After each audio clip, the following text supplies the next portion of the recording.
नागपूरच्या कंपनीचा MMRDAवर कमिशनखोरीचा आरोप। कंपनीच्या नियमित कामांची बिलं मुद्दाम रखडवून ठेवतायत। सामनामधून MMRDAच्या कमिशनखोरीवर भाष्य। आगाचं कमिशन मिळाल्याशिवाय बिलं देणार नाही असं सांगितलं जातं। सामनातून खळबळजनक दावा। फिक्सरची नावं देणाऱ्या मंत्र्यांची नावं देखील समोर आली पाहिजेत। OSDवर बोलताना संजय राऊतांची मुख्यमंत्री फडणवीसांकडे मागणी। मुख्यमंत्री भ्रष्टाचार रोखण्यासाठी पावलं उचलतायत आणि म्हणून त्यांचं सामनामधून कौतुक देखील। MMRDAनं फ्रेंच कंपनीला दिलेला करार रद्द करण्याची नोटीस रद्द। मुंबई उच्च न्यायालयाकडून नोटीस रद्द। फ्रेंच फर्मनं लावलेले भ्रष्टाचाराचे आरोप MMRDAनं फेटाळले। सुनावणीनंतर सरकारचे या प्रकरणी चौकशीचे आदेश।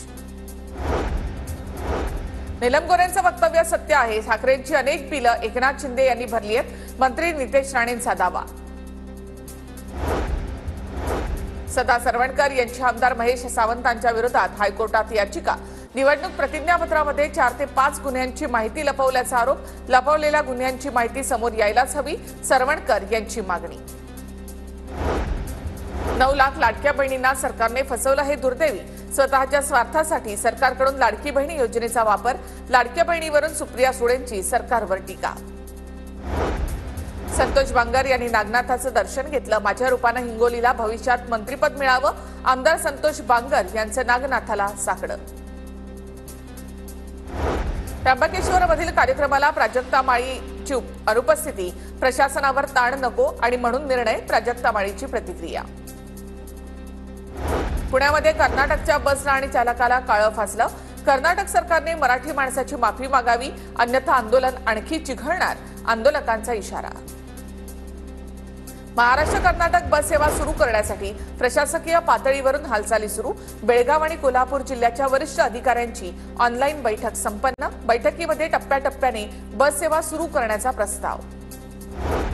राजस्थानचे राज्यपाल हरिभाऊ बागडे यांनी शेगावमध्ये गजानन महाराजांचं दर्शन घेतलं। मंदिर संस्थानाकडून बागडे यांचा सत्कार।